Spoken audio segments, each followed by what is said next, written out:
Ma Po Si, Adithanar, EVK Sampath, இன்னும் பல்வேறு நபர்களை எல்லாரையும் ஒன்றாக்கி உருக்கி ஒரு அச்சு ஊற்றுனா ஒருத்தராக வந்து நின்று இருக்காரு இன்றைக்கி இருக்கக்கூடிய சீமான். பச்சை குத்திக்கிங்க தமிழ்நாடு தமிழருக்கேன்னு ஒவ்வொருத்தரும். இந்த தமிழ்நாடு ஜாதியற்ற தனித்தமிழ்நாக நாடாக மாறுவதற்கு இந்த 2-3 கோடி பேரில் ஒரு சில லட்சம் பேர் உயிர் தியாகம் பண்ணாலும் தப்பில்லை, அதுக்கு தமிழ்நாடு தயாராகணும் அப்படின்னு யார் சொன்னான்னா, தமிழர் அல்லாத தெலுங்கரா கன்னடரா இன்னும் அவர் எந்த மொழிக்காரன்னு தெரில, அது அவங்க இன்னும் டெஸ்ட்டில் வந்து ஒன்றும் ரிசல்ட் வரலையாட்டிருக்குது. அவர் தான் வந்து இப்படி சொன்னார். இப்போ இனம் அப்படிங்கிறது என்னவா இருக்குது அப்படின்னா, கடைசியாக இப்போ இருக்கிற நவீன ஆய்வாளர்கள் என்ன சொல்கிறாங்கன்னா, நீங்கள் இனம்னு யாரையுமே வந்து தனித்து இது வந்து ஒரு ஒரிஜினாலிட்டியான எந்த கலப்பும் இல்லாத ஒரு இனம் அப்படின்னு ஒன்று உங்களால் உறுதிப்படுத்த முடியாது. ஏன்னா மனிதர்கள் எல்லா மனிதர்களும் கலந்துட்டாங்க. நான் ஆரியன் திராவிடன் அப்படின்னு சொல்கிறத ரத்த டெஸ்ட் எடுத்தோ டிஎன்ஏ டெஸ்ட் எடுத்தோ பார்த்து இவன் திராவிடன் இவன் ஆரியன் அப்படின்னு நாம் பார்க்கல, அப்படி பார்க்கவும் முடியாது, அது சாத்தியமும் இல்லை.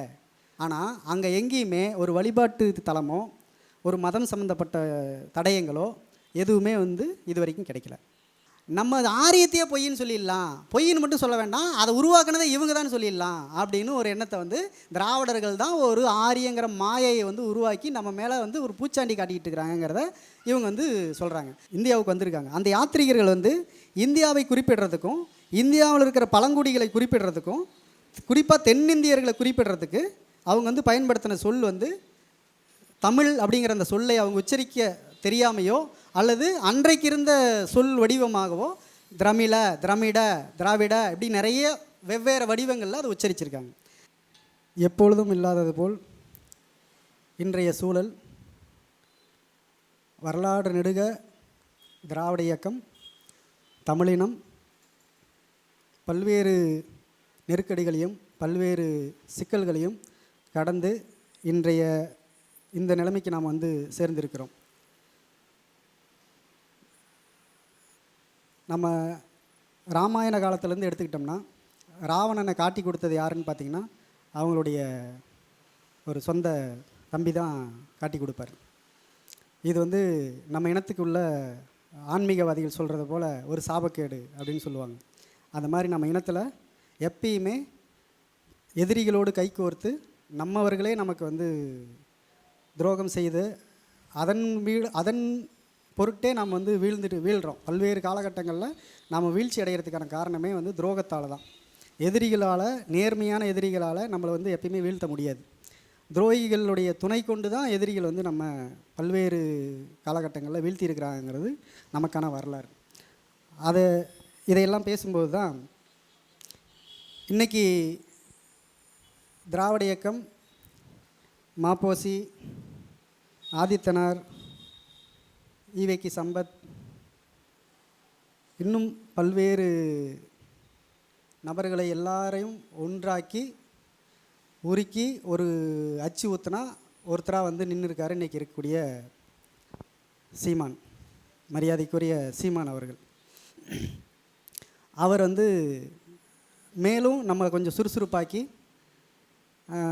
கொஞ்சம் அப்படியே சோர்வாக இருந்த நம்மளை சுறுசுறுப்பாக்கி தத்துவ விவாதங்களையும் கொள்கை விவாதங்களையும் வரலாற்று தரவுகளையும் எடுத்து பொதுவெளியிலையும் சமூக ஊடகங்களையும் நாம் வந்து போட்டு விவாதிப்பதற்கான ஒரு சூழலை ஏற்படுத்தியிருக்கிறார். அவருக்கும் நாம் வந்து இந்த நிகழ்வின் சார்பாக சீமான் அவர்களுக்கும் சீமான் சார்ந்த நபர்களுக்கும் நன்றி தெரிவிச்சுக்குவோம். ஏன்னா எந்த ஒரு தத்துவமும் அதை போற்றுவதால் மட்டுமே அது வளர்றதில்லை, எதிர்ப்பு இருந்தால் மட்டும்தான் அது இன்னும் வேகமாக வளரும். அந்த வகையில் இன்றைய காலகட்டம் என்பது திராவிட இயக்கத்தினுடைய 2ஆம் எழுச்சி காலகட்டம் அப்படின்னு தான் நாம் இதை பார்க்கணும். இப்போ நம்ம வந்து நிகழ்வுக்கு போயிடுவோம். தமிழ்நாடு தமிழருக்கே அப்படின்னு உங்கள் வீடு வாசலில் எழுதி போடுங்க. தமிழ்நாடு தமிழருக்கேன்னு பச்சை குத்திக்கிங்க அப்படின்னு யார் சொல்லியிருக்கான்னா, தமிழர் அல்லாத, அவர் இன்னும் தெலுங்கரா கன்னடரா அப்படின்னு இன்னும் யாரும் உறுதி செய்யலை. அவர் தான் வந்து சொல்லியிருக்காரு, பச்சை குத்திக்கிங்க தமிழ்நாடு தமிழருக்கேன்னு ஒவ்வொருத்தரும். இந்த தமிழ்நாடு ஜாதியற்ற நாடாக மாறுவதற்கு இந்த 2-3 கோடி பேரில் ஒரு சில லட்சம் பேர் உயிர் தியாகம் பண்ணாலும் தப்பில்லை, அதுக்கு தமிழ்நாடு தயாராகணும் அப்படின்னு யார் சொன்னான்னா, தமிழர் அல்லாத தெலுங்கரா கன்னடரா இன்னும் அவர் எந்த மொழிக்காரன்னு தெரில, அது அவங்க இன்னும் டெஸ்ட்டில் வந்து ஒன்றும் ரிசல்ட் வரலையாட்டிருக்குது, அவர் தான் வந்து இப்படி சொன்னார். சரி, இப்படி அவர் சொல்லிகிட்டு இருக்கும்போது இவர்களுடைய தலைவர்கள்னு சொல்லக்கூடிய மாப்போசி இருக்கார் இல்லையா, அவர் வந்து இந்திய தேசியத்துக்கு ஆதரவாகவும் இந்துத்துவத்துக்கு ஆதரவாகவும் சமஸ்கிருதத்துக்கு ஆதரவாகவும் அவர் வந்து செயல்பட்டுக்கிட்டு இருந்தார் அப்படிங்கிறதுக்கான ஆதாரம் நிறைய வந்து எடுத்து போட்டிருக்காங்க. இதெல்லாம் இருக்குது. சரி, இப்போ என்ன சிக்கலாயிருச்சுன்னா, நிறைய கேள்விகள் வந்து எழுப்புகிறாங்க. நாங்கள் ஏன் திராவிடராக இருக்கணும்? நாங்கள் தமிழ் மொழி பேசுகிறோம், தமிழ்நாட்டில் இருக்கிறோம், நாங்கள் ஏன் திராவிடராக இருக்கணும்? இப்போ திராவிடர் என்பது எங்களை ஏய்ப்பதற்கான, மறைமுகமாக எங்களை சுரண்டுவதற்காக, எங்களை வந்து ஆட்சி செய்வதற்கான ஒரு சொல். இது வேற்று மொழியினர் வந்து திட்டமிட்டு எங்கள் மீது திணிச்ச ஒரு சொல் அப்படிங்கிறது தான் வந்து முதன்மையான ஒரு குற்றச்சாட்டு.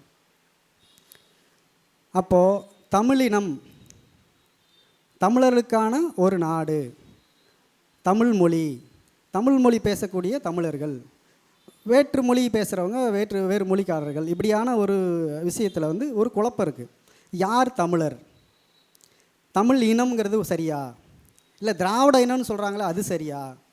திராவிடன்னா யார், திராவிடம்னா என்ன அப்படிங்கிறதுல ஒரு தெளிவின்மை வந்து இருந்துக்கிட்டே இருக்குது.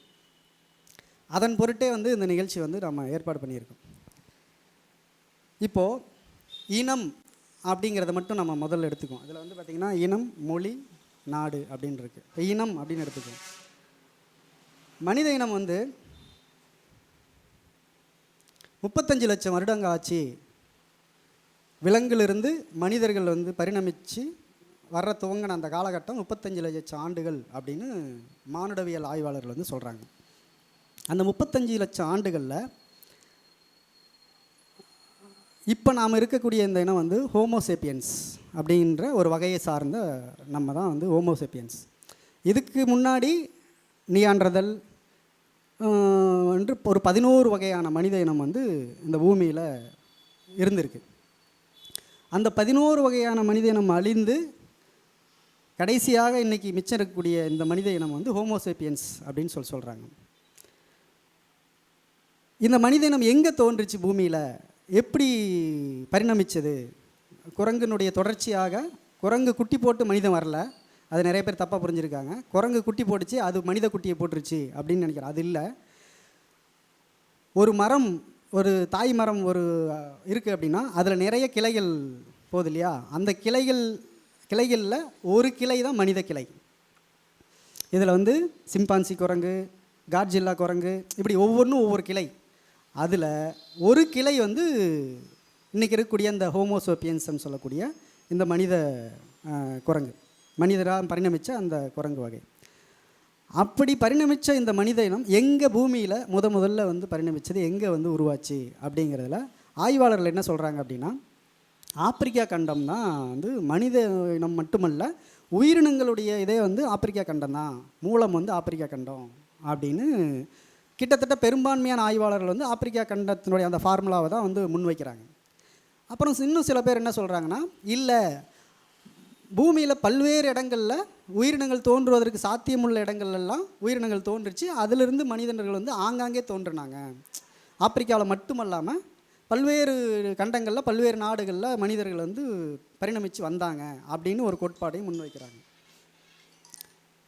இன்னொரு இது என்ன சொல்கிற ஆய்வு என்ன சொல்கிறாங்கன்னா, இன்றைக்கி இருக்கிற மாதிரி கண்டங்கள் வந்து தனித்தனியாக இல்லாமல் கண்டங்கள் எல்லாமே ஒன்றாக இருந்தது, நிலப்பரப்பெல்லாம் ஒன்றாகவும் நீர் வந்து தனியாகவும் இருந்தது. இன்றைக்கி இருக்கக்கூடிய அந்த கண்டத்தட்டுகள் ஒன்றா இருந்தபோது அதில் உருவான மனித இனம் கண்டத்தட்டுகள் பிரிந்து விலகி செல்லும்போது எதெல்லாம் எந்தெந்த பகுதியில் மனிதர்கள் இருந்தாங்களோ அதெல்லாம் அப்படியே வந்து போயிடுச்சு அப்படின்னு ஒரு ஆய்வு சொல்லுது. இப்போது நமக்கு வந்து இந்த ஆப்பிரிக்காவில் உயிரினங்கள் தோன்றுச்சு, மனிதர்கள் தோன்றுனாங்க அப்படிங்கிறத நாம் வந்து எடுத்துக்கிறதா, இல்லை வந்து ஒன்றா கண்டங்களெல்லாம் ஒன்றா இருந்தபோது அந்த நிலப்பரப்பில் உயிரினங்கள் தோன்றி மனிதர்கள் தோன்றினாங்க, அதிலிருந்து வந்து பரிணமித்து பிரிஞ்சு வந்ததில் ஆங்காங்கே இருந்த மனிதர்கள் அப்படி அப்படியே இருந்துட்டாங்க.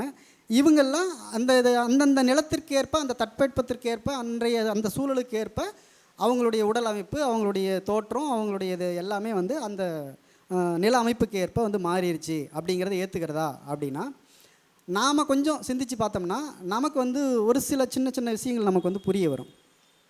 இப்போது நம்மளுடைய இலக்கியங்களில், நம்மளுடைய கழக இயக்கங்கள், அதாவது கழக இலக்கியம்னா சங்க இலக்கியம், சங்க இலக்கியங்களில் குமரி நாடு, சில பகுருளி ஆறு, இந்த மாதிரியான சில குறிப்புகள்லாம் வந்து இருக்குது.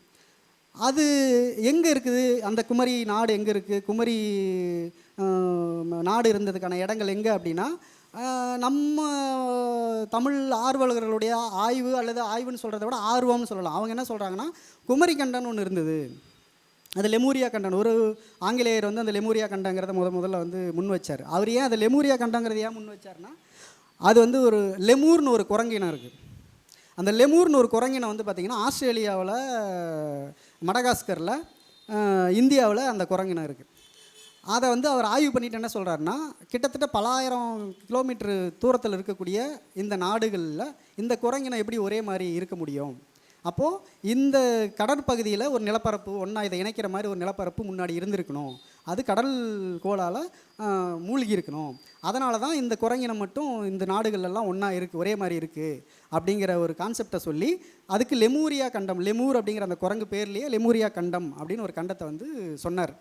பிற்காலத்தில் வந்து ஆய்வாளர்கள் வந்து அதை என்ன சொன்னாங்கன்னா, அப்படி ஒன்று இல்லை, அப்படி ஒரு லெமூரியா கண்டங்கிறது ஒன்று இல்லை அப்படின்ட்டு அதுக்கு சில அவங்க ஆய்வுகளெல்லாம் முன் வச்சு அவங்க என்ன சொன்னாங்கன்னா, நம்மளுடைய கழக இலக்கியங்களில் கடல் கோளை பற்றி பேசியிருக்காங்க.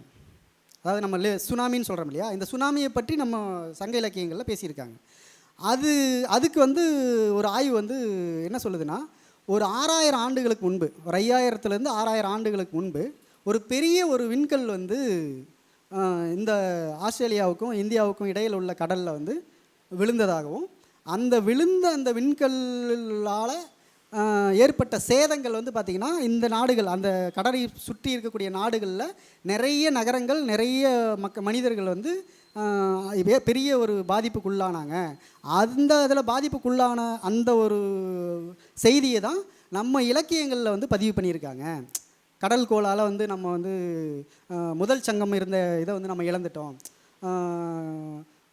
இது வந்து பூம்புகார் போன்ற இதெல்லாம் வந்து நம்ம இழந்துட்டோம், குமரி நாடுன்னு ஒன்று இருந்தது, அது வந்து கடல் கோளால் வந்து மூழ்கிருச்சின்னு சொல்கிறதெல்லாம் அந்த நிகழ்வுக்கு நடந்த போது தான். ஏன்னா இதோட நம்ம ஒப்பிட்டு பார்த்தா தெரியும், நம்ம சங்க காலம் முதற் சங்கம், இப்போ இருக்கிறது வந்து கடைச்சங்கம், முதற் சங்கம் இந்த காலகட்டமெல்லாம் வந்து பார்த்திங்கன்னா இப்போ இருக்கிற மதுரை வந்து கடைச்சங்கம் இருக்குது, இடைச்சங்கம் முதற் சங்கமெல்லாம் அந்த நிலப்பரப்பில் இருந்ததுக்கான சான்றுகள் வந்து இலக்கியங்கள் இருக்குது. அப்போது ஆய்வாளர்களுடைய அந்த விண்கல் மோதன அந்த இதுவும் இதோடு ஒப்பிட்டு பார்த்தா நமக்கு வந்து இது ஒத்து போகுது. அப்போது மனிதர்கள் கண்டத்தட்டெல்லாம் ஒன்றா இருக்கும்போது அந்த பகுதியில் 35 லட்சம் ஆண்டுகளுக்கு முன்பு இந்த கண்டத்தட்டில் வந்து ஒன்றா இருந்த நிலப்பரப்பில் உருவான மனிதர்கள் கண்டங்கள் பிரிந்தபோது அந்தந்த நிலப்பரப்பில் தங்கி இருந்தவங்க அப்படியே இருந்துட்டாங்க. அப்படி இருந்த அந்த மனிதர்கள் அந்தந்த கால சூழலுக்கு ஏற்ப, தட்பவெப்பத்திற்கேற்ப அவங்களுடைய உடல் அமைப்பு மற்றதெல்லாம் மாறிடுச்சு அப்படிங்கிறது ஓரளவுக்கு வந்து நமக்கு ஏற்றுக்கொள்ளக்கூடிய ஒரு விஷயமா இருக்குது. ஏன்னா ஆப்பிரிக்காவிலிருந்து 65,000 ஆண்டுகளுக்கு முன்பு என்ன சொல்கிறாங்கன்னா, இந்தியாவில் இருக்கிற எல்லாருமே வந்தேரிகள் தான். ஒரு ஆய்வு சொல்லுது, இந்தியாவில் இருக்கிற எல்லாருமே வந்தேரிகள் தான், காலம்தான் வேறு வேறு. 65,000 ஆண்டுகளுக்கு முன்பு ஆப்பிரிக்காவிலிருந்து இந்தியாவுக்குள் குடியேறியவர்கள் தான் இங்கே இருக்கக்கூடிய பூர்வக்குடிகள். ஒரு 3000-4000 ஆண்டுகளுக்கு முன்பு கடைசியாக இங்கே வந்து வந்தவர்கள் ஆரியர்கள் அப்படின்னு ஒரு கான்செப்ட் சொல்கிறாங்க. அப்படி இருக்கும் பட்சத்தில் இந்த குடியேறினவங்க மட்டுமே இந்த ஒட்டுமொத்த சிந்து சமவெளியில் ஆரம்பித்து நம்ம குமரி முனை வரைக்குமான ஒட்டுமொத்த இந்த நிலப்பரப்பில் இருக்கக்கூடிய இவ்வளோ மக்கள் வந்து குடியேறியவர்கள் மட்டுமே இருக்க முடியுமா? இவ்வளோ பேர் இருக்க முடியுமா? அல்லது இந்த மனிதர்களும் ஆப்பிரிக்காவில் இருக்கக்கூடிய மனிதர்களுடைய டிஎன்ஏவும் இப்போ கடைசியாக வந்து மதுரையை சேர்ந்த ஒருத்தர் முனியாண்டின்னு ஒருத்தருடைய டிஎன்ஏவை எடுத்து டெஸ்ட் பண்ணாங்க. அது ஆப்பிரிக்காவில் இருக்கக்கூடிய அவருடைய டிஎன்ஏவோட கிட்டத்தட்ட 90% வந்து ஒத்து போகுது அப்படிங்கிற மாதிரிலாம் கூட சொன்னாங்க. அப்போது இது சாத்தியமா அப்படின்னு யோசிக்கும் போது இது ஒரு வகையான தியரி வந்து சொல்கிறாங்க. இன்னொரு வகையான தியரி நம்ம இப்போ பேசின அந்த கண்டத்தட்டுகள் ஒன்றா இருந்தது. இந்த மாதிரி இதெல்லாம் ஏன் பேசுகிறோன்னா, மனிதன் இனமாக எப்படி வந்து வகைப்படுத்தப்படுறான் அல்லது எப்படி வந்து இனமாக வந்து மாறுறான் அப்படிங்கிறத இந்த அடிப்படை நமக்கு கொஞ்சம் புரிஞ்சால் தான் நமக்கு தெரியும். ஒரே இனம்தான் ஆப்பிரிக்காவிலேருந்து கிளம்பி வந்தாங்க, வெவ்வேறு காலகட்டத்தில் வந்தாங்க, அவங்க வெவ்வேறு நிலப்பகுதியில் வாழ்ந்தாங்க. அதனால் அவங்களுடைய டிஎன்ஏ வந்து மாறிச்சா அப்படின்னா அது வந்து நமக்கு உறுதியாக சொல்ல முடியாது. அப்படி மாறிடுச்சு அப்படின்னு உறுதியாக சொல்ல முடியாது, தெரில, நமக்கு ஆய்வாளர்கள் தான் அதை சொல்லணும். ஆக இப்போ இனம் அப்படிங்கிறது என்னவா இருக்குது அப்படின்னா, கடைசியாக இப்போ இருக்கிற நவீன ஆய்வாளர்கள் என்ன சொல்கிறாங்கன்னா, நீங்கள் இனம்னு யாரையுமே வந்து தனித்து இது வந்து ஒரு ஒரிஜினாலிட்டியான எந்த கலப்பும் இல்லாத ஒரு இனம் அப்படின்னு ஒன்று உங்களால் உறுதிப்படுத்த முடியாது. ஏன்னா மனிதர்கள் எல்லா மனிதர்களும் கலந்துட்டாங்க. அவங்க இவங்களோடன்னு எல்லா வகையான மனிதர்களும் ஒன்றோடு ஒன்று கலந்துருச்சு. பர்சன்டேஜ் வேணால் சொல்லலாம். இது இப்போது தென்னிந்தியாவில் இருக்கக்கூடிய நம்ம வந்து ஒரு 40-50% அந்த மண்ணுக்குரிய பழங்குடியினருக்கான நம்ம பூர்வக்குடிகளுக்கான டிஎன்ஏ வந்து நம்மக்கிட்ட இருக்குது. மீதி வந்து கலப்பு ஏற்பட்டிருக்கு, அது நிறைய கலப்பு ஏற்பட்டிருக்கு அப்படின்னு வந்து சொல்கிறாங்க. இது அமெரிக்கா வந்து ஒரு குடியேற்ற நாடு தான். அங்கே வந்து செவ்விந்தியர்கள்னு சொல்கிற பழங்குடிகள் வந்து அங்கே இருந்தாங்க. அவங்களும் இப்போல்லாம் கலப்பு ஏற்பட்டுருச்சு. அநேகமாக சென்டினல் தீவில் இருக்கக்கூடிய அந்த எந்த மனிதர்களும் போகாத ஒரு கொஞ்சம் பேர் வந்து சென்டினல் தீவில் அந்தமான் நிக்கோபார் சென்டினல் தீவில் வந்து இருக்கிறாங்க. அவங்க மட்டும்தான் நமக்கு தெரிஞ்சு பெரிய கலப்பு ஏற்படாத ஒரு இனமாக வந்து இருந்துகிட்ருக்காங்க. அப்படி இருக்கும்போது இனம் அப்படிங்கிறது வகைப்படுத்துறது அப்படின்னா இன்றைக்கான சூழலில் அறிவியல் பூர்வமாக சாத்தியமில்லை அப்படிங்கிறது தான் ஆய்வாளர்களுடைய முடிவு. அப்போ எப்படி இனம்ங்கிறது வேறு என்ன பண்ணுறது அப்படின்னா, பெரியார் வந்து ஒரு விஷயம் சொல்கிறார். என்ன சொல்கிறாருன்னா, நான் ஆரியன் திராவிடன் அப்படின்னு சொல்கிறத ரத்த டெஸ்ட் எடுத்தோ டிஎன்ஏ டெஸ்ட் எடுத்தோ பார்த்து இவன் திராவிடன் இவன் ஆரியன் அப்படின்னு நாம் பார்க்கல, அப்படி பார்க்கவும் முடியாது, அது சாத்தியமும் இல்லை. அப்போ எப்படி இனம், எப்படி யார் திராவிடன் யார் வந்து ஆரியன் அப்படின்னா அவர் நிறைய விஷயம் நிறைய சொல்கிறாரு. யாரெல்லாம் அடிமைப்பட்டு கிடக்கிறானோ, யாரெல்லாம் அடிமைப்பட்டு கிடக்கிறதுலேருந்து விடுதலை அடையணும்னு நினைக்கிறானோ அவெல்லாம் திராவிடன். யாரெல்லாம் ஆதிக்க சிந்தனை உள்ளவனாக இருக்கானோ, யாரெல்லாம் ஆதிக்க நிலையில் இருக்கிறானோ, யாரெல்லாம் ஆதிக்கம் செலுத்துகிறானோ அவெல்லாம் வந்து ஆரிய இனத்தை சார்ந்தவன் அப்படின்னு அவர் உலகளவுலேயே ஒரு வரையறையை வந்து கொடுக்குறாரு. இப்படியான ஒரு விஷயத்தை வந்து முன்வைக்கிறார். ஆக பெரியார்கிட்ட வந்து கேள்வி கேட்குறாங்க, நீங்கள் வந்து ஒரு இன வெறியை வந்து நீங்கள் தூண்டுறீங்க, ஒரு இன பகைமையை வந்து உருவாக்குறீங்க அப்படின்லாம் கேட்கும்போது அவர் இந்த மாதிரி நிறைய பதில்களை சொல்கிறார். இல்லை, நீங்கள் கடைபிடிக்கக்கூடிய வர்ணாசிரம முறை சனாதன முறை அதுதான் எங்களுடைய அடையாளம்னு நீங்கள் சொல்லும்போது நீங்கள் தமிழர்களாக இருக்க வாய்ப்பில்லை, நீங்கள் இந்த மண்ணு பூர்வக்குடிகளாக இருக்க வாய்ப்பில்லைங்கிறது தான் என்னுடைய வாதம். ஏன்னா எங்களுடைய மரபில் அது இல்லை. தமிழர்களுடைய இந்த மண்ணின் பூர்வக்குடிகளுடைய மரபில் பிறப்பால் ஏற்றத்தாழ்வு இல்லை, சனாதன ஏற்றத்தாழ்வு இல்லை, பிறப்புக்கும் எல்லா உயிருக்குங்கிறது தான் எங்களுடைய மரபு. அப்படி இருக்கும்போது நீங்கள் அதுக்கு நேர் எதிராக இருந்தீங்கன்னா நீங்கள் எப்படி எங்கள் இனமாக இருக்க முடியும் அப்படிங்கிற வாதத்தெல்லாம் வந்து முன் வச்சு, நான் பேசுகிறது சரியானதான் பேசுகிறேன், அவங்க தான் பரிசீலனை பண்ணணுங்கிறார். அவங்களுடைய பழக்க வழக்கத்தையும் அவங்களுடைய வாழ்வியல் முறையும் அவங்க தான் பரிசீலிக்கணும். அதை மாற்றிக்கிட்டாங்கன்னா அவங்களையும் நாங்கள் வந்து ஏற்றுக்க தயாராக இருக்கிறோங்கிறது தான் பெரியார் முன்வைக்கக்கூடிய ஒரு இது. அப்போது இந்த மாதிரி வந்து இன வரையறையில் வந்து அறிவியலாளர்களே கைவிட்டாங்க. இனம் அப்படிங்கிறத துல்லியமாக வரையறுக்க முடியாது, அப்படி ஒரு சூழல் இப்போ இல்லை அப்படின்னு அறிவியலாளர்களே வந்து கைவிட்டாங்க. இப்படி இருக்கும்போது இந்தியாவில் பூர்வக்குடிகள் யார், இந்த மண்ணின் பூர்வக்குடிகள் யார் அப்படின்னு சொல்லும்போது நம்ம சொன்னோம் இல்லையா, 65,000 ஆண்டுகளுக்கு முன்பு இங்கே வந்து குடியேறினாங்க அப்படின்னு சொல்லும்போது, இந்த 65,000 ஆண்டுகளுக்கு முன்பு குடியேறின இந்த மக்கள் இந்தியா முழுவதும் பரவி வாழ்ந்திருக்காங்க. அவங்க சொல்கிற கூற்றுப்படி நம்ம ஒத்துக்கிட்டா கூட இந்தியா முழுவதும் சிந்து சமவெளிங்கிறது இன்றைக்கி இருக்கிற பாகிஸ்தானில் இருக்குது, ஹரப்பா மொஹஞ்சதாரோ அங்கே இருக்குது, ஆப்கானிஸ்தான் வரைக்கும், இந்த குமரி கன்னியாகுமரி வரைக்கும், இலங்கை உள்பட இது முழுவதும் பரவி வாழ்ந்திருக்காங்க. இந்தியாவில் என்ன ஒன்றுன்னா 3 பக்கம் கடல் இருக்கிறதுனால பெரிய படையெடுப்புகள் வந்து வரலாற்றில் நிகழலை. ஒரே ஒரு பகுதி, அந்த இமயமலையினுடைய கைபர் கணவாயின்னு சொல்லக்கூடிய, கைபர் போலன் கணவாயின்னு சொல்லக்கூடிய அந்த 2 பள்ளத்தாக்கு மட்டும்தான் வெளியிலிருந்து ஆட்கள் உள்ளே வருவதற்கான சாத்தியமுள்ள பகுதி.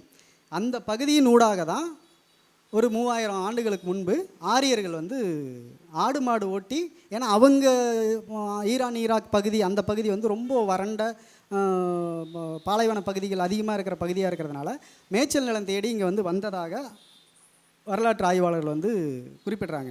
இவங்க வர்றதுக்கு முன்னாடியே சிந்து சமவெளி வந்து 6000 ஆண்டுகளுக்கு முன்பு, 6000 ஆண்டுகளுக்கு முன்பு இருந்த சிந்து சமவெளி மிக சிறப்பான நகர கட்டமைப்போடு வந்து வாழ்ந்திருக்காங்க. அந்த சிந்து சமவெளியில் எடுக்கப்பட்ட அந்த பானை தான் அந்த பானை. இது வந்து கீழடியில் எடுக்கப்பட்ட பானை. அப்போது அந்த சிந்து சமவெளியினுடைய நகர கட்டமைப்பு எப்படி இருக்குதுன்னு பார்த்தீங்கன்னா, 2 மாடி 3 மாடி அடுக்கு வீடுகள் வந்து கட்டியிருக்காங்க. ஒரே நேர்கோட்டில் வந்து வீதி இருக்குது. இந்த வீதி இங்கே இப்போ கூட நீங்கள் போய் பார்க்கலாம், அதை நீங்கள் யூடியூப்பில் கூட பார்க்கலாம். இங்கே நின்று பார்த்தீங்கன்னா அந்த கடைசி இருக்கிற வீதி வந்து தெளிவாக தெரியும், நேர்கோட்டில் இருக்கும். பாதாள சாக்கடைகள் வந்து 6000 வருடங்களுக்கு முன்பே பாதாள சாக்கடை திட்டத்தை வந்து அங்கே செயல்படுத்தியிருக்காங்க. ஊருக்கு நடுவில் ஒரு பெரிய குளம் இருக்குது. அதில் பெண்கள் குளிக்கிறதுக்கு ஒரு இடத்த வந்து சுவர் கட்டி தனியாக வந்து ஒதுக்கி வச்சுருக்காங்க. ஆனால் இவ்வளவும் இருக்கக்கூடிய இன்னும் நிறைய இருக்காங்க. வணிகர்கள் வசிக்கிற பகுதி இருக்குது, ஆட்சியாளர்கள் வசிக்கிற பகுதி இருக்குது, குடிகள் வசிக்கிற பகுதி இருக்குது. இப்படி நிறைய பகுதிகள் வந்து அங்கே சுற்றி இருக்குது. ஆனால் அங்கே எங்கேயுமே ஒரு வழிபாட்டு தலமோ ஒரு மதம் சம்மந்தப்பட்ட தடயங்களோ எதுவுமே வந்து இது வரைக்கும் கிடைக்கல. இப்படி இருந்த சூழலில் ஆரியர்கள் ஒரு 3000 ஆண்டுகள், அது வந்து சிந்து நதியினுடைய போக்கு மாறினதன் ஊடாக சிந்து, இப்போ நம்ம காவேரி ஆறே பார்த்திங்கன்னா இப்போ ஓடிட்டு இருக்கிற இந்த பாதையில் ஓடலைன்னு சொல்கிறாங்க. காவேரி ஆறு வந்து அந்த பக்கம் வட மாவட்டங்கள் வழியாக போய் கடலில் கலந்துச்சுங்கிறாங்க. இது வந்து சில 1000 வருடங்களுக்கு முன்பு தான் இந்த பாதை வந்து வந்துச்சுன்னு சொல்கிறாங்க. அப்போது கண்ட தட்டுகளுடைய நகர்றதன் காரணமாக ஆறுகள் வந்து தங்களுடைய வழியை வந்து மாற்றி கொள்ள வேண்டிய ஒரு சூழல் வந்து நிகழுது. அந்த மாதிரி சிந்து நதி வந்து ஏற்பட்ட கண்டத்தட்டுகள் காரணமாகவோ அல்லது வேறு ஏதோ ஒரு இயற்கை காரணமாகவோ சிந்து நதி வந்து தன்னுடைய போக்கை வந்து வேறு திசையில் மாற்றும்போது நகரமெல்லாம் வந்து அந்த நதி காட்டாற்று வெள்ளத்தில் அடிச்சுட்டு, இது ஒரு முறை நடக்கலை, இது மாதிரி பல முறை நடந்திருக்கு. அதனால் இது பாதுகாப்பான இடம் இல்லைன்னு சொல்லி அங்குள்ள மக்கள் அதெல்லாம் அப்படியே கைவிட்டுட்டு அவங்க வேறு பகுதியை வந்து குடியேறிட்டாங்க அப்படின்னு ஆய்வாளர்கள் வந்து அதை சான்றுகளோடு வந்து நிறுவியிருக்காங்க. அப்போது இவங்க என்ன பண்ணுறாங்கன்னா, இன்றைக்கி கூட வந்து பார்த்திங்கன்னா பிஜேபி அரசு சரஸ்வதி நதின்னு ஒரு நதியை கண்டுபிடிக்கிறதுக்காக பல 100 கோடி ரூபாய் ஒதுக்கி அந்த ஆறு வந்து ஆய்வு பண்ணிகிட்ருக்காங்க. ஒரு பஞ்சாபு பிஜேபி முதலமைச்சராக இருந்தவர் என்ன சொல்கிறாருன்னா, சரஸ்வதி நதிங்கிறது சிந்து நதி தான் அப்படிங்கிறார். சிந்து நதியவே சரஸ்வதி நதினு அறிவிக்கணும் அப்படிங்கிறார். ஏன்னா அப்போ அந்த நகர நாகரிகமெல்லாம் எங்களுடைய நாகரிகம்னு சொல்லிக்கலாம்ல அப்படிங்கிறதுனால வந்து இப்படியான ஒரு சூழலில்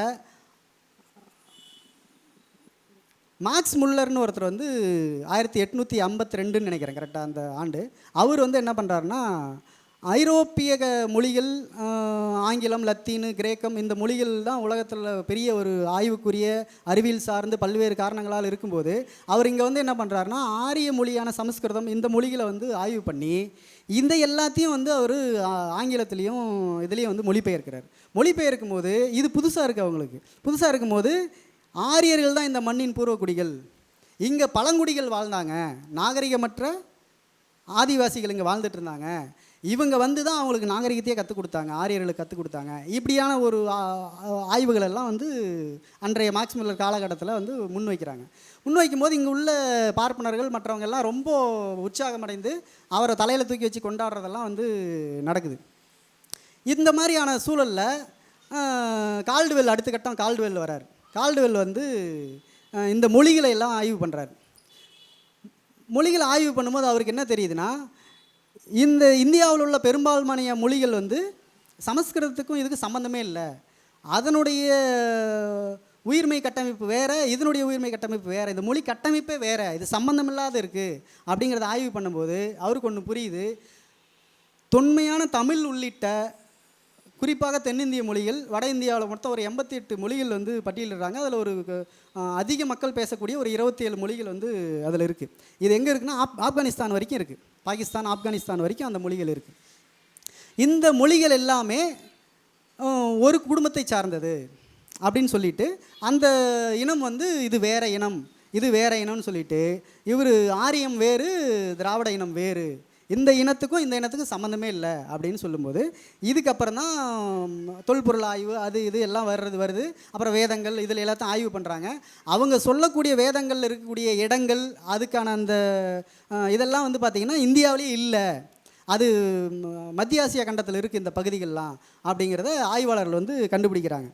அப்போது இப்போது நாம் வந்து நிகழ்காலத்தில் வந்தோம்னா தமிழ் தேசியம்னு பேசிகிட்டு இருக்கிற நபர்கள், நம்ம கூட இருக்கக்கூடிய நண்பர்கள் என்ன சொல்கிறாங்கன்னா, ஆரியமும் பொய், ஆரியம் வந்து பொய்ன்னு சொல்ல, திராவிடம் பொய், திராவிடம் கட்டமைச்ச ஒரு கற்பிதம் தான் ஆரியம் அப்படிங்கிறாங்க. திராவிடம் பொய், திராவிடத்தை இங்கே நிலைநிறுத்தி கொள்வதற்காக நம்ம மீது திணிக்கிறதுக்காக ஒரு ஆரியங்கிற பூச்சாண்டியை நமக்கு வந்து காட்டுறாங்க. ஆரியன்னு ஒன்று கிடையவே கிடையாது, அப்படி ஒன்று இல்லவே இல்லை அப்படின்னு ஒரு வாதத்தை வந்து சில பேர் வந்து எந்த ஒரு சான்று இருக்காது, எதுவுமே இருக்காது, எந்த ஆய்வும் இருக்காது, எதுவுமே இல்லாமல் அவங்க பாட்டுக்கு வாய்க்கு வந்ததெல்லாம் சொல்லுவான். அப்புறம் சில பேர் சொல்லுவான் சமஸ்கிருதங்கிற மொழி வந்து தமிழர்கள் தான் உருவாக்கினா. யூடியூப்பில் போய் பார்த்தீங்கன்னா பயங்கர ஆய்வாளர்களாக அதில் இருப்பாங்க. சமஸ்கிருத மொழி தமிழர்கள் தான் உருவாக்குனாங்க. ஏன் உருவாக்குனாங்கன்னா அது ஒரு ரகசியத்தை பரிமாறிக்கொள்வதற்காக ஒரு மொழியை உருவாக்குனாங்க அப்படின்னு வந்து ஒரு ஆய்வு சொல்கிறாங்க. அதுவும் தமிழினுடைய ஒரு பகுதி தான் சமஸ்கிருதமும் அப்படிங்கிறத முன்வைக்கிறாங்க. ஆனால் மொழியியல் ஆய்வாளர்கள் என்ன சொல்கிறாங்கன்னா, சமஸ்கிருதம் என்பது இந்தோ ஐரோப்பிய மொழி குடும்பத்தை சேர்ந்ததுங்கிறாங்க. எது? ஈரான், ஐரோப்பிய நாடுகளில் இருக்கக்கூடிய ஆங்கிலம், லத்தீனு, பிரெஞ்சு, டச்சு, ஸ்பானிஷ், இந்த மொழிகளெல்லாம் சேர்ந்த ஒரு மொழி குடும்பத்தை சேர்ந்தது தான் வந்து சமஸ்கிருத மொழிங்கிறாங்க. அப்போது இவங்க கூற்றுப்படி பார்த்தா தமிழர்கள் ஒரு ரகசியமான ஒரு மொழியை வந்து உருவாக்கும் போது எங்கிருந்து அதுக்கான சொற்களை எல்லாம் அதுக்கான வேரெல்லாம் எடுத்திருக்காங்கன்னா அங்கே ஐரோப்பிய நாடுகளில் இருந்த மொழிகள்லேருந்து இவங்க எடுத்து ஒரு ரகசிய மொழியை உருவாக்கியிருக்காங்க அப்படின்னு ஒரு கதை விடுறாங்க. அப்போ ஏன் அப்படின்னா இவங்களுக்கு ஏன் இந்த மாதிரிலாம் பேச வேண்டிய தேவை ஏற்படுதுன்னா, ஆரியம் அப்படிங்கிறது வரலாற்று பூர்வமாக நிரூபிக்கப்பட்ட ஒன்றை ஏற்றுக்கிட்டோம்னா ஆரியத்துக்கு எதிராக திராவிடம்னு ஒன்று நம்ம ஏற்றுக்கிட்டே ஆகணுங்கிற கட்டாயம் வந்துருங்கிற ஒரு காரணத்தினால நம்ம ஆரியத்தையே பொய்ன்னு சொல்லிடலாம், பொய்ன்னு மட்டும் சொல்ல வேண்டாம், அதை உருவாக்குனதை இவங்க தான் சொல்லிடலாம் அப்படின்னு ஒரு எண்ணத்தை வந்து திராவிடர்கள் தான் ஒரு ஆரியங்கிற மாயையை வந்து உருவாக்கி நம்ம மேலே வந்து ஒரு பூச்சாண்டி காட்டிக்கிட்டு இருக்கிறாங்கிறத இவங்க வந்து சொல்கிறாங்க.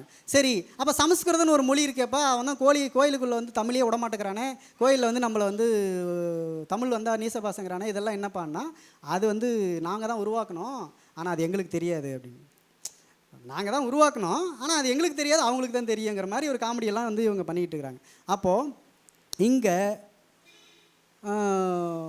இனம் அப்படிங்கிற அந்த வரையறையில் நின்று பார்த்தோம்னா இந்தியாவில் வந்து 2 வகையான பெரும்பான்மை இனம் இருக்குது. மூன்றாவது ஒன்று வந்து மங்கோலிய, அதை வந்து அந்த அருணாச்சல பிரதேசம், நேபாளம், இந்த பர்மா, திபெத்து, இந்த பகுதியில் இருக்கிறதெல்லாம் வந்து மங்கோலிய இன மக்கள். அவங்கள பார்த்தாவே நமக்கு தெரியும். இந்த இந்தியா முழுவதும் இருக்கக்கூடிய பீகாரியிலிருந்து இந்த பக்கம் நம்ம எடுத்துக்கிட்டோம்னா பெரும்பான்மையான மக்கள் வந்து ஒரு இனத்தை சார்ந்தவர்கள், ஒரு இன குடும்பத்தை சார்ந்தவர்கள். ஐரோப்பா மொழி குடும்பத்தை சார்ந்த ஆரிய சமஸ்கிருத இனத்தை சார்ந்தவர்கள் வட இந்தியாவில் இருந்த பழங்குடியினரோடும் அங்கு உள்ள மக்களோடும் அதிகப்படியான கலப்பு ஏற்பட்டு அவங்க தான் மார்வாடிகள், இந்த தோற்றத்துலேயே நமக்கு பார்த்தோன்னே தெரியும். இவன் வந்து வடக்கன் அப்படின்னு நம்ம சொல்கிறோம்ல, அந்த அவன் பார்த்தோன்னே தெரியும்ல, இவங்கெல்லாம் வந்து அதிகபட்ச கலப்பை ஏற்பட்டவர்கள். தெற்கு வர வர வர கலப்பு குறைவாகவும் வடக்கு போக போக போக கலப்பு அதிகமாகவும் வந்து இருந்திருக்கு. இதில் புத்தர் காலத்தில் அங்கே வடக்கு வந்து ஆரியர்களுடைய ஆதிக்கம் வந்து அதிகமாக இருந்த காரணத்தினால புத்தர் வந்து அதுக்கு எதிரான ஒரு அமைப்பை வந்து இந்தியாவில் ஒரு ஆரியத்துக்கு எதிராக கட்டமைக்கப்பட்ட முதல் ஒரு பேரியக்கம்னு சொன்னால் அது வந்து புத்தர் உருவாக்கின புத்த நெறி, புத்த மார்க்கம், அந்த புத்த வழி, அந்த மார்க்கம்தான். அந்த காலகட்டத்தில் தான் அசோகர் அதுக்கடுத்து வராரு. அசோகர் வந்து அதை இந்தியா முழுவதுக்கும் பரப்புறாரு. அசோக ஸ்தூபின்னு சொல்லுவோம். நம்ம இப்போ சென்னையில் கூட பார்த்திங்கன்னா அசோக் பில்லர் அப்படின்னு ஒரு ஏரியா இருக்கும். அங்கே வந்து பார்த்திங்கன்னா ஒரு ஒரு பில்லர் ஒன்று இருக்கும், ஸ்தூபி. அது அசோக ஸ்தூபி. இது இந்தியா முழுவதும் முக்கியமான இடங்கள்லாம் அது வந்து வச்சுருப்பாங்க. இப்படி இந்தியாவில் ஆரியர்கள் வரலாற்று பூர்வமாக அவர்களுடைய வேதங்கள் உட்பட நான் நிறைய எடுத்து வச்சுருக்கேன். தமிழ் இலக்கியத்தில் ஆரியத்தை பற்றி நிறைய தரவுகள் இருக்குது. 1-2 தரவுலாம் இல்லை, ஏகப்பட்ட தரவுகள் இருக்குது. பாடல்களே இருக்குது, ஆரியர்களை பற்றிய நிறைய பாடல்கள் இருக்குது. நான் நேரம் இருந்துச்சுன்னா உங்களுக்கு அந்த பாடல்லாம் கூட வந்து படித்து காட்டுறேன். இந்த மாதிரியான தமிழ் இலக்கியங்கள்லேயே ஆரியம் அப்படிங்கிறது இருக்குது. ஆரியர்கள் எப்படிப்பட்டவர்கள் அப்படிங்கிறதுக்கான நிறைய வந்து சான்றுகள் வந்து தமிழ் இலக்கியங்களே கொடுத்துருக்காங்க. அதே போல் திராவிடம் அப்படிங்கிறது உண்மையா பொய்யா, இது வந்து கற்பிதமா அப்படின்லாம் வந்து விவாதங்கள் போயிட்டுருக்கு இல்லையா. 2000 ஆண்டுகளுக்கு முன்பு கிரேக்கத்தினுடைய இலக்கியத்தில் திராவிடி அப்படிங்கிற அந்த சொல் வந்து பயன்படுத்தப்பட்டிருக்கு. சீனாவினுடைய இலக்கிய நூலில் தென்னிந்தியாவை குறிக்கிறதுக்கு திரமிழ அப்படிங்கிற சொல் வந்து சீனாவுடைய இலக்கியத்தில் வந்து பயன்படுத்தப்பட்டிருக்கு. மகாபாரதத்துலேயும் வந்து பார்த்திங்கன்னா தென்னிந்தியாவை குறிக்கிறதுக்கு திராவிட அப்படிங்கிற அந்த சொல் வந்து பயன்படுத்தியிருக்காங்க. நம்ம 4000 திவ்ய பிரபந்தத்தில் அந்த திராவிடங்கிற சொல் வந்து குறிப்பிட்டிருக்காங்க. முதல் தமிழ் சங்கம் அமைச்சாங்க இல்லையா, அது வந்து பேரே வந்து திராமிட சங்க அது பேர். நம்ம தமிழ் சங்கம்னு இன்றைக்கி சொல்கிறோம்ல, நான் ஆரம்பத்துலேயே சொன்னேன் தமிழ் கழகம் அப்படின்னு சொன்னேன். கழகம்ங்கிறது தான் தூய தமிழ் சொல். அதுதான் திராவிடர் கழகம், திராவிட முன்னேற்ற கழகம். இந்த கழகம் வர்றதெல்லாமே வந்து அந்த கழகம் தான். சங்கம்ங்கிறது வடச்சொல். ஆனால் ஏன் அது சங்கம்னே நமக்கு வந்து வந்துருச்சு அப்படின்னா, அந்த சங்கத்தை முதல் தமிழ் சங்கத்தை நிறுவனவர் வந்து பார்த்திங்கன்னா ஒரு சமண துறவி, வட இந்தியாவிலிருந்து வந்த ஒரு தமிழ். அவர் திரமிழ சங்கு அப்படின்னு வந்து ஒன்று ஆரம்பிக்கிறார். அதற்கப்புறம் வந்தது தான் இந்த நூல்கள்லாம், சங்க இலக்கிய நூல்கள்லாம் வந்து. அதை நான் சொல்கிறது முதல் சங்கம், கடைச்சங்கம், இடைச்சங்கங்கிறதெல்லாம் வந்து இதில் போயிடுச்சு, கடல்கோளில் போயிடுச்சு. இங்கே மதுரையில் வந்து 1460 காலகட்டத்தில் இந்த சங்கம் வந்து கட்டப்படுது. அதன் தொடர்ச்சியாக தான் அந்த சமண துறவிகளுடைய இதுதான் திருக்குறளே கூட வந்து ஒரு சமண துறவியால் எழுதப்பட்டது தான் அப்படின்னு வந்து சொல்கிறாங்க. இளங்கோடிகளே வந்து ஒரு சமண துறவின்னு தான் வந்து சொல்கிறாங்க. அப்போது இந்த இலக்கியங்கள்லேயே ஆரியர்களான குறிப்புகள் வந்து நிறைய இருக்குது. இந்தியாவில் இருக்கக்கூடிய வேதங்கள்லேயும் சரி, உலகத்தில் இருக்கிற பல்வேறு யாத்ரீகர்கள் இங்கே வந்து வந்திருக்காங்க, இந்தியாவுக்கு வந்திருக்காங்க. அந்த யாத்ரீகர்கள் வந்து இந்தியாவை குறிப்பிடுறதுக்கும் இந்தியாவில் இருக்கிற பழங்குடிகளை குறிப்பிடுறதுக்கும் குறிப்பாக தென்னிந்தியர்களை குறிப்பிடுறதுக்கு அவங்க வந்து பயன்படுத்தின சொல் வந்து தமிழ் அப்படிங்கிற அந்த சொல்லை அவங்க உச்சரிக்க தெரியாமையோ அல்லது அன்றைக்கு இருந்த சொல் வடிவமாகவோ திராவிட இப்படி நிறைய வெவ்வேறு வடிவங்களில் அதை உச்சரிச்சிருக்காங்க அப்படிங்கிறத வரலாற்று ஆய்வாளர்கள் வந்து சொல்கிறாங்க. ஆக இது நிறைய தரவுகள் இருக்குது, நிறைய இருக்குது. இதுலேருந்து நம்ம தெரிஞ்சுக்க வர்றது என்னென்னா, தமிழ் தான் திராவிடம், திராவிடம் தான் தமிழ். திராவிடம் வேறு தமிழ் வேறு அப்படிங்கிறது அல்ல. திராவிடம் தான் தமிழ், தமிழ் தான் திராவிடம். எப்படி வந்து அப்பா அப்படின்னு சொல்கிறோம், தந்தைன்னு சொல்கிறோம், வெவ்வேறு பேரில் வந்து ஒரே பொருள் கொண்டது இருக்கு இல்லையா? மூத்தவர்னு சொன்னாலும் அண்ணன் தான், அண்ணன் சொன்னாலும் மூத்தவர் தான், கணவன் சொன்னாலும் புருஷன் தான், புருஷன் சொன்னாலும் கணவன் தாங்கிற மாதிரி இது மாதிரியான ஒரு பொருளுக்கு 2 சொற்கள் அப்படிங்கிற மாதிரி தான் வெளியாட்கள் நம்மை அழைப்பதற்கு அவர்களுக்கு பயன்படுத்தின ஒரு சொல்லு தான் வந்து திராவிடம் அப்படிங்கிறது.